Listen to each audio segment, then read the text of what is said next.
The auctioneer's words still rang in Claire's ears as she stood in the bell tower, hands trembling around the leather-bound journal. $378 million in bearer bonds. Ma'am, you just became one of the wealthiest women in America. But that was 6 weeks from now. 6 weeks earlier, the eviction notice was neon orange, impossible to ignore. Claire peeled it off the apartment door while her daughters, Lily and Sophie, waited in the stairwell. 72 hours. She begged the landlord for an extension, explained about the hospital bills from Sophie's pneumonia, the way her office manager job had evaporated when the dental practice closed without warning. He'd shrugged. Not my problem. 3 days. Inside the 2-bedroom apartment that had never quite felt like home, Claire did the math she'd been avoiding. Bank account. $847.23. Rent owed. $2,100 plus $800 late fee. Security deposit for a new place. Impossible. Her parents were dead. Her ex-husband, Marcus, had disappeared to Colorado with his new wife and sent exactly 0 child support checks in 14 months. Mom, Lily stood in the doorway, 8 years old, too smart for her own good. Are we moving again? Claire forced a smile. Maybe. Could be an adventure. That night, after the girls fell asleep sharing the pull-out couch, Sophie's wheezing finally calm after her breathing treatment, Claire scrolled through apartment listings. Everything required first month, last month, deposit. Everything was $1,800 minimum. She made $16.42 an hour at her new job doing data entry from home. The math didn't work. At 2 a.m., desperate, she clicked on alternative housing. A sponsored post caught her eye. County auction, condemned properties, as is, no reserve. The auction was Saturday, 3 days away, the same day the sheriff would come to remove her belongings from the apartment. Claire clicked through the listings. Most were teardowns, vacant lots with foundation issues. Then she sighed. Riverside Elementary School, built 1924, condemned 2019, structural damage, no utilities, minimum bid $100. The photos showed a 3-story brick building with boarded windows. Overgrown playground. A bell tower listing slightly to the left. The description was blunt. Buyer responsible for all demolition costs and hazardous material removal. Property sold as is. No inspections permitted. It was insane. It was impossible. But the minimum bid was $100. Claire looked at her daughters asleep on the couch, at the eviction notice on the counter, at her bank account still glowing on the laptop screen. She registered for the auction. Saturday morning came too fast.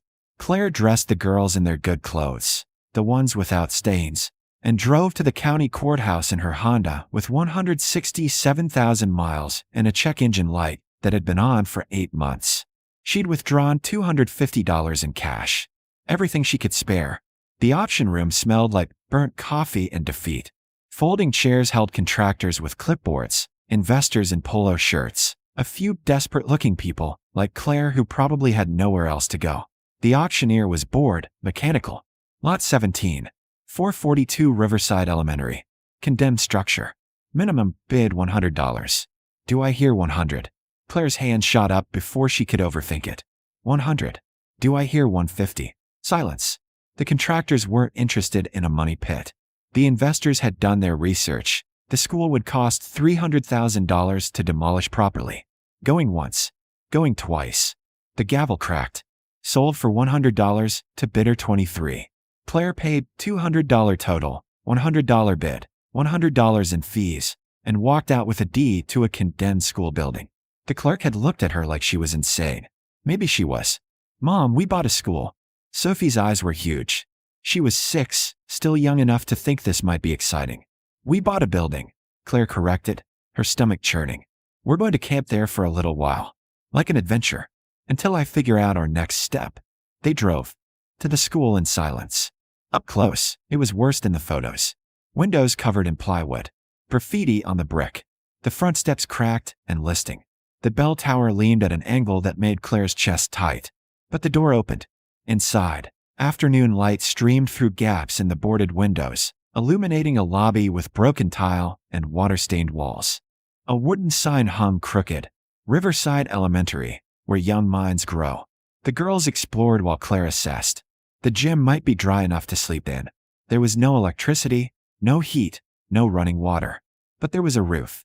Mostly, it was better than the street. That night, they camped in the old gymnasium on sleeping bags Claire had bought at Goodwill. She'd brought battery lanterns, granola bars, bottled water. Sophie thought it was the best adventure ever. Lily was quiet, watchful, understanding more than Claire wanted her to. "Mom," Lily whispered after Sophie fell asleep. "Are we homeless?" Claire pulled her close. "We have a home. It's not perfect, but it's ours. I promise I'm going to fix this." She just had no idea how. Monday morning, Claire stood in the lobby trying to make a plan. She'd spent Sunday cleaning one bathroom enough to be functional, using bottled water and determination. Her new boss had agreed to let her work remotely as long as she met deadlines. He didn't need to know she was typing in a condemned school by battery-powered lantern. The girls were at school, real school, thank God, which gave Claire 6 hours to figure out their situation. She needed running water, heat, electricity, and she had $647.23 left in the bank. She was exploring the second floor when she noticed the bell tower access. A narrow door, padlocked. The padlock was rusted but gave way when she hit it with a rock from the playground. The stairs beyond were steep, wooden, probably unsafe. Claire climbed anyway. The bell tower was smaller than she'd expected, maybe 8 feet across. The bell itself was gone, sold off years ago probably. But the space was dry, intact. Light poured through the open arches where the bell had once rung. And in the corner, covered in decades of dust, was a metal truck. Claire almost didn't open it. She was tired, overwhelmed, ready to cry from the sheer impossibility of everything. But something made her kneel down, made her brush away the dust, made her lift the rusted lid. Inside were papers. Stacks and stacks of thick, official-looking papers, wrapped in oilcloth that had kept them dry despite the years. Claire lifted one. Her hands shook as she read, United States Bearer Bond. $1 million. Issued 1963. She grabbed another. Same thing. Another. Another. They filled the truck. Hundreds of them. Claire's vision blurred. This wasn't possible. This wasn't real. Bearer bonds. She knew what those were from some half-remembered article. They were like cash. Whoever held them owned them. They were worth their face value plus decades of accrued interest. Her hands wouldn't stop shaking as she counted. She lost track twice, started over. The numbers were impossible. Each bond was 1 million. Some were 5 million. There were 378 bonds in total. $378 million. Claire sat on the dusty floor of the bell tower and laughed until she cried. Then she just cried. Great, gasping sobs that echoed in the empty space. This couldn't be happening. This didn't happen to people like her. This didn't happen to single mothers with $647 in the bank and 2 kids sleeping in a gymnasium. But the bonds were real. She could feel the weight of the paper, see the official treasury seals, read the serial numbers. Her phone buzzed. Text from Lily's school. Sophie had breathing episode in PE. She's fine, but please remember to send inhaler. Claire wiped her eyes. Right. Real life. Real problems. She had 2 daughters who needed dinner and stability, and a mother who wasn't falling apart. She carefully re-wrapped the bonds in the oilcloth and closed the truck. Then she climbed down from the bell tower, locked the door behind her, and went to pick up her girls. That night, she Googled bearer bonds redemption on her phone while the girls did homework by lantern light. The Treasury's website was clear. Bearer bonds could be redeemed for full value plus interest. But they required authentication, verification. She'd need lawyers, financial advisors, people who wouldn't laugh at a woman living in a condemned school. If you're following Claire's story, subscribe now, because what happens next will change everything. Claire started with the County Historical Society. An elderly woman named Margaret ran it from a cluttered office downtown. Riverside Elementary? Margaret's eyes lit up. Oh, that was Ruby Chen's school. She was principal from 1961 to 1987. Incredible woman. Ran that school like a fortress during integration, during budget cuts, during everything. She died in 1989. The school closed in 2018 when the new facility opened. Did she have family? No children. Her estate went to establishing a scholarship fund, but most of her belongings were lost when her house was sold. Why do you ask? Claire hesitated. I bought the school building. I'm researching its history. Margaret smiled. Good for you. That building deserves someone who cares. Ruby would have liked that. At home, If the school could be called that, Claire researched Ruby Chun. Teacher, principal, civil rights advocate, never married, died alone, and apparently had hidden $378 million in bearer bonds in a bell tower. But why? Claire found the answer in a 1965 newspaper article Margaret had copied for her. Local principal testifies in segregation hearing. Ruby Chun had fought the school board when they tried to close Riverside Elementary rather than integrate it. She'd won, but she'd made enemies. Another article from 1972. Chun refuses federal funding tied to testing requirements. Ruby had turned down millions in grants, saying they'd harm her students. Ruby Chun didn't trust the government, didn't trust banks, didn't trust anyone with her money except herself. So she'd converted her life savings, probably an inheritance, maybe lottery winnings, the articles didn't say, into bearer bonds and hidden them where she spent every day. In the school she'd fought to save. Claire sat in the dark gymnasium, her daughters asleep beside her, and made a decision. Tomorrow she'd call a lawyer, a real one. She'd authenticate the bonds. She'd do this right. But tonight, she'd just breathe, just exist in this impossible moment between desperation and deliverance. Outside, wind rattled the boarded windows. The bell tower creaked. And Claire Chun, no relation to Ruby, just a coincidence of names, let herself imagine a different future. The lawyer's office smelled like leather and possibility. Claire had found Eleanor Wright through obsessive internet research, a financial attorney who specialized in estate recovery and bearer bond redemption. She'd agreed to meet on contingency after Claire sent photos of 3 bonds. Miss Chun, I need to be very clear with you. Eleanor adjusted her glasses, examining the bonds Claire had brought in a backpack. If these are authentic, and preliminary analysis suggests they are, you're looking at approximately $378 million in face value, plus accumulated interest. At current rates, that's roughly $412 million. The numbers still didn't feel real. Claire's hands were clasped so tight her knuckles were white. What's the process? Authentication through the Treasury. It'll take 60 to 90 days. They'll verify serial numbers, check for fraud, confirm the bonds weren't reported stolen. Then redemption. The money will be transferred to an escrow account while we establish proper financial structures, trust for your daughters, tax planning, asset protection. And your fee? 5% of recovered funds. $20 million. Eleanor met her eyes. I know that sounds like a lot, but Miss Chun, I'll be working with forensic accountants, tax attorneys, federal investigators. This is a complex recovery, and I'll front all costs. $20 million. Claire thought about the $647 in her bank account. The data entry job that paid $16.42 an hour. The condemned school she'd bought for $200. Do it. The authentication process was brutal. Federal investigators came to the school, examining the bell tower, documenting everything. They questioned Claire for hours. How did she find the bonds? Why was she living in a condemned building? Was she connected to Ruby Chun? She told the truth. All of it. The eviction, the auction, the desperate gamble, the impossible discovery. They didn't arrest her. That felt like a victory. 63 days later, Eleanor called. They're authentic. All of them. The Treasury is processing redemption. Ms. Chun, congratulations. You're about to become very, very wealthy. Claire picked up her daughters from school in the same wheezing Honda. She took them for ice cream at the place that gave free sprinkles. She didn't tell them yet. She wanted one more normal day before everything changed. That night, in the gymnasium that had been their home for 2 months, she sat them down. Girls, I need to tell you something. Remember the bell tower I told you not to go in? They nodded, solemn. I found something up there. Something valuable that belonged to a woman named Ruby Chun, who ran this school a long time ago.